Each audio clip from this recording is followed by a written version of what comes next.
નમસ્કાર, જય હિન્દ, જય ભારત. હું યુવરાજસિંહ જાડેજા. ગુજરાતના ભારતીય જનતા પાર્ટીના જે નેતાઓ અને મંત્રીઓ જે છે એ વર્તમાનમાં લાજવાની જગ્યાએ ગાજી રહ્યા છે. એને ઝારખંડના પેપર લીકની ચિંતા થઈ રહી છે, પરંતુ એના જ રાજ્ય એટલે કે ગુજરાતના રાજ્યની અંદર 34 પેપરો લીક થયા એની ચિંતા નથી થઈ રહી. અને અત્યારે વર્તમાનમાં એવું કહી રહ્યા છે કે ઝારખંડની સરકાર છે એ બાળકોની સાથે એટલે કે વિદ્યાર્થીઓની સાથે અમાનુષ્યભર્યું વર્તન કરી રહી છે.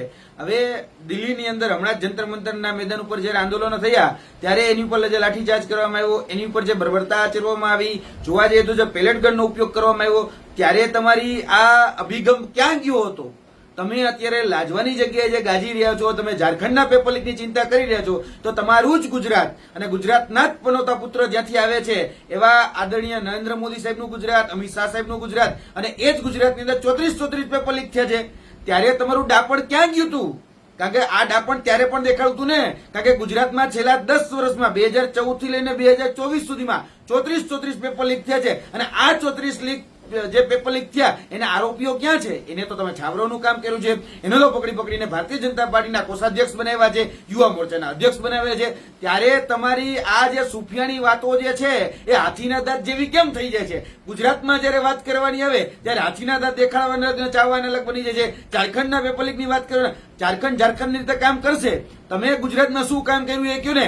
ગુજરાતના વર્તમાનના જે યુવાનો જે છે એ યુવાનો સાથે અત્યારે જે અત્યાચાર અન્યાય કરવામાં આવે છે ત્યારે તમારી કેમ બોલતી બંધ થઈ જાય છે? ગુજરાતની અંદર પેપર લીકો જો થઈ જાય છે, પેપર લીક થાય છે ત્યારે તમારી બોલતી બંધ થઈ જાય છે. જોવા જઈએ તો છેલ્લા પેપર લીકનો કાયદો બનતો હતો ત્યારે એ પેપર લીકનું જયારે બિલ રજૂ કરવામાં આવ્યું વિધાનસભામાં ત્યારે કોંગ્રેસે જે વાત કરી હતી કે ભાઈ તમે આમાંથી યુનિવર્સિટીઓને બાકાત કરી નાખો, અને એ યુનિવર્સિટીઓ જયારે બાકાત થઈ ત્યારે 2023 થી લઈ અને 2026 સુધીમાં યુનિવર્સિટીના 9 પેપર લીક થયા છે. આ 9 પેપર લીક થયા એમાં તમે શું કર્યું?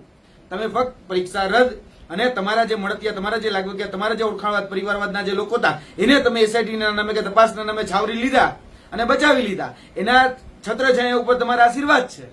એટલે ક્યાંક ને ક્યાંક જે અત્યારે ઝારખંડના બાળકોની જે ચિંતા કરી રહ્યા છો ત્યાં તમને અમાનુષ્યભર્યું વર્તન દેખાઈ રહ્યું છે. ત્યાં તમને એવું લાગે છે કે જે લાઠીચાર્જ કરવામાં આવી રહ્યો છે અયોગ્ય છે. તો ગુજરાતમાં પણ એ જ ઘટનાઓ ઘટે છે. ગુજરાતની અંદર પણ જયારે પેપર લીક થતા હતા, જયારે ભરતીઓ કરવા નહોતા થતા, શિક્ષકો જે ભાવિ શિક્ષકો હતા એ વિદ્યાર્થીઓને મારવાનું કામ તમારી જ પોલીસે કરેલું છે અને તમારા આદેશથી કરેલું છે. ત્યારે તમે કેમ કહી શકાય કે આવા આદેશો આપતા હતા? ત્યારે તમારે સુફિયાની જે વાતો હતી એ તમારી નહોતી ચાલતી. એટલે મહેરબાની કરીને લાજવાની જગ્યાએ જે ગાજી રહ્યા છો, જે ડબલ એન્જિનની સરકાર જે ગુજરાતની અંદર જે દેશની ધરા ઉપર છે ડબલ એન્જિનની સરકારની તમે જે ફાકા ફોજદારી કરો છો એ ફાકા ફોજદારી અત્યારે ગુજરાતના પેપર લીક ઉપર કરીને બતાવો તો તમને સાચા કહે. ગુજરાતની અંદર જે 34 પેપર લીક થયા છે એનો ડિટેલ એનાલિસિસ કરી જેના જે આરોપીઓ છે એને છાવરવાનું કામ, એને પદ આપવાનું કામ અને સંરક્ષણ આપવાનું કામ તમે કર્યું છે એની ઉપર તમે કયો.